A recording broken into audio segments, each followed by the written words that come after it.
Nó dùng à? Nhá rồi. Ô, bọn này giòn nó này từ nhau tao xia, phải chua lan xia lên nó xứ, này đứa giòn nó hồi đi chán à?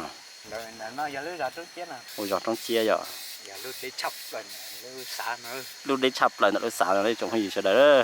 Lúc nó mà tôi chọn mà mua chia ở thằng đây mà tôi lau hay tiệt. Trong chia nó mà tôi chọn lúc giòn nó mà mua chia nha, sợ nó nữa mà nó lại nó trong của tôi chọn nó mà tôi cứu cho tôi sai tới chạy sọt trong nó mà một trong chia nó nữa bên trong thải hay rồi một lít cháo và có nghĩ thế có gì này kia tới chạy thì lo nhớ trong tại nó là giống như nhau lít cháo. Chỉ bao nhiêu thế mà ít chỉ lo chỉ nhon nó. Chỉ bao lý chỉ lo gì nhau nó đi lại. Chỉ có lo chỉ dùng lo gì nhau nó phải giờ. Ồ, này trở lên kỹ tí. On lên kỹ tí xí. Này lúc giờ nó có thả cho em một cái chơi gì. Lúc đó nó mua nền gọt lắm, bê gì đó. Nền gọt bê gì thì nhà trò lúc giờ trong chia nó. Nên là nó một bố đại kỹ chế lo chỉ dùng một hòn đấy mà một giờ. Để đâu, chỉ tao dùng thế, bê cho phú đấy. Một bê giờ phú đi. Bê giờ phú đi mà kỹ chỉ dùng ấy một mà đi một giờ phần là kỹ lo nó rồi. Nên lúc giờ này hồ trong chia này thằng đây nó mua chia đó. Mua hết thằng đây mà trong thằng đây nó cũng mua hết. Thằng đây thì trong thì tên nó cũng mua chia hết rồi. Nên của tàu thì chỉ chia đi. Chỉ mua hết á. Chỉ mua đi. Sáu chia mà mua chia bây giờ. Không cần nữa. Chỉ quý nó đi lòi thì chia, đồng chia, chỉ dùng nhau tới chợ tề nó, chỉ mua bỏ chia là chỉ cũng chỉ bao chia hết, chỉ liền nó bây mà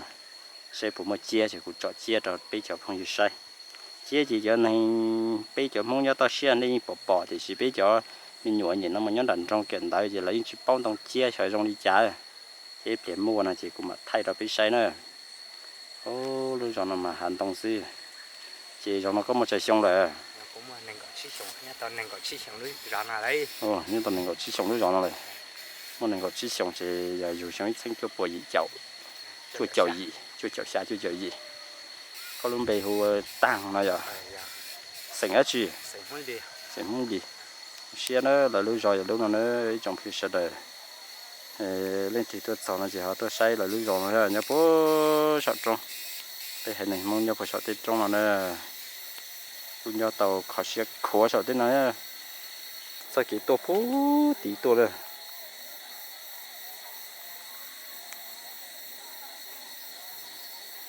Tôi thì tôi nè thì mua rồi mong heo để cái mong anh nhớ số tiền đặt trong đây trong phần sự đời nữa thay cho bây giờ đời bỏ thì bây mong nhau lịch trả là rồi trong chia nhau thuộc đầu lúc xã chứ mình đang xã là mình đang huyện mình ăn nữa số tiền trong chỉ giờ tiền trong là bây mong một cho nhu cho tỷ cho nhiều cho tí phố sợ cho trong mà nhiều tí phố sợ tên nào một đây kể mấy ta số kỹ mà thôi thì cái vào thì chỉ là tên là nữa chỉ tới lúc chỉ như chỉ mong nhau lì bên mong một vị mua gì coi nè mọi gì thì héo nhà tao có xe khổ này đi cho kỳ tí nhá tí nữa thì lúc hình dòng không nhá tí đó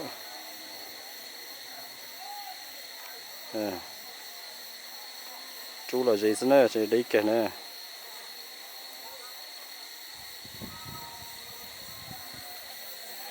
hậu giờ lúc chạy chơi nữa lúc chạy chơi rồi sẽ đấy tôi bị hay bắt chị mà bên nó trong hậu lúc chỉ hậu nữa là trong xe toàn là có thả nữa cây tung nữa đó nè cây tung đà đó như là cây tung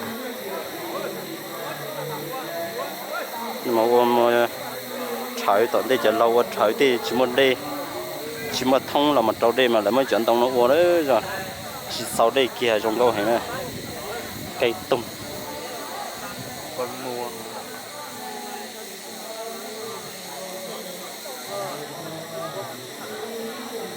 muốn thọ cơ dọ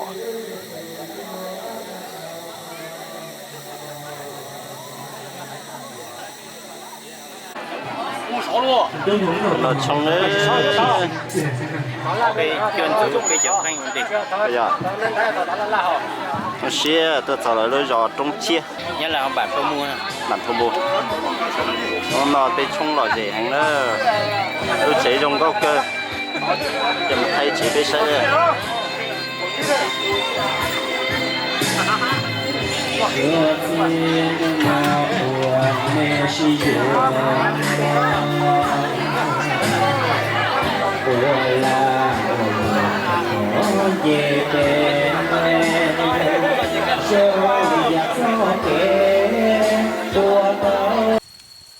trong phố sẽ đến đó nó cũng vậy bị đuôi giọt mong thì đuôi giọt nó là hồi giọt tiền tra nữa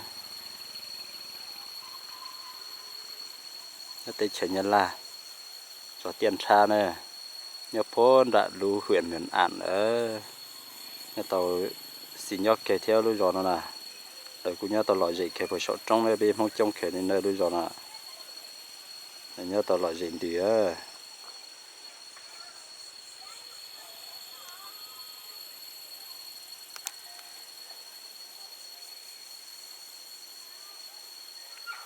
thì không thể bắt chỉ nhập bài đi lâu đi nó nữa có xem chỉ số in đạt trong điều cái nữa trong khi sẽ nữa thì bắt chỉ nữa cho trên bài tài đi nữa thì cho tài trâu nè dùng nhu nữa rồi dùng nhu dùng chia dùng số và cho bó kỳ hay thiệt chúa chỉ nói thế đó nhưng mà tí tin đã to đó sao cái tua kia hậu nó to nè tua pu tí to nè tua đi nó tua kia hậu đi nó là cho hậu lại đuôi giò nó nữa không nhỏ đi nó chúa chỉ trồng đã tên nè cho tiền trả nó là cũng như tàu là dễ theo nó cho bố thì tây trong này nữa trong phía sau đây là chế cho kiểu lại một lia tây á của chế đợt này của lúc chế này của chế là cho nó ta tạo ta số trả cú càng gầu đi chế trời cho kiểu này bên mong ấy một nào họ mà chơi chế thì kiểu nó phê đó có khó dây này của một bố thì là lối giò trong chia lò đó chị là cho kiểu nó là cho nó kiểu tí trong giò này nó cho bé mà kiểu hay kiểu phê thế này quý lành chứ chị trả chế chỉ đầu để thay đua thay vì dẻo rồi bé sẽ được sai rồi mù đi nó là sợ nó chỉ mua giọt mong nó cho bé theo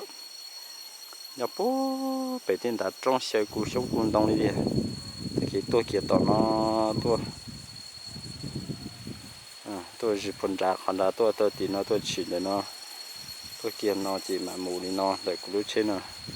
chỉ kia thì nó trong hộp bé á chỗ tuần xe chả mà có tách đa số đi tỉnh đi là chả cú càng rồi đi bây giờ mong nhớ số tiền đặt trong đã la đó nó giờ đôi gió tiền xa dùng cái trong phải xe đời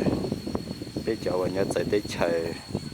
như sắp bỏ thì bây mong nhớ là bên nó nhỏ liệt trả bây khi nó khi hậu liệt trả thì bên nhỏ liệt nó bên nhỏ liệt nó bên khi nó khi hậu chỉ bên tiền đặt trong nhỏ liệt nó bảo chỉ nói sẽ đẩy nhỏ liệt nó đi bây giờ lo chế xóa lịch trả sẽ đợi những nhỏ số tiền trong này nè mình đã tiêm mua liền là sẽ đợi chỉ nhỏ thảo biết tiền lâu nè mua tiền liền đã tiền hạ ta lại tiền liền mà cho đi nè mà cho tiền lại một nhỏ bị tiền trong này nè vẫn nọ hậu trong này nè thì tìm mua cho tiền钱này bỏ để bây giờ mua nhỏ nhỏ là chỉ bên nhỏ trong này nè đó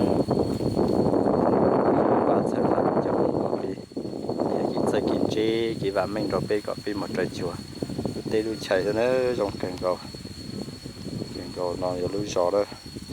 chỉ cú lọt cho nó chỉ cú muốn thay đổi cái sự đời say à thì nó xin nữa cái sự đời say thì nó xin nữa chán đun gì á nó chán đun gì á cho phải gì sự đời nhớ phải chỉ tin đã to đi thì à đi mong mà đi bỏ nữa nói lúa giò tiền xa nè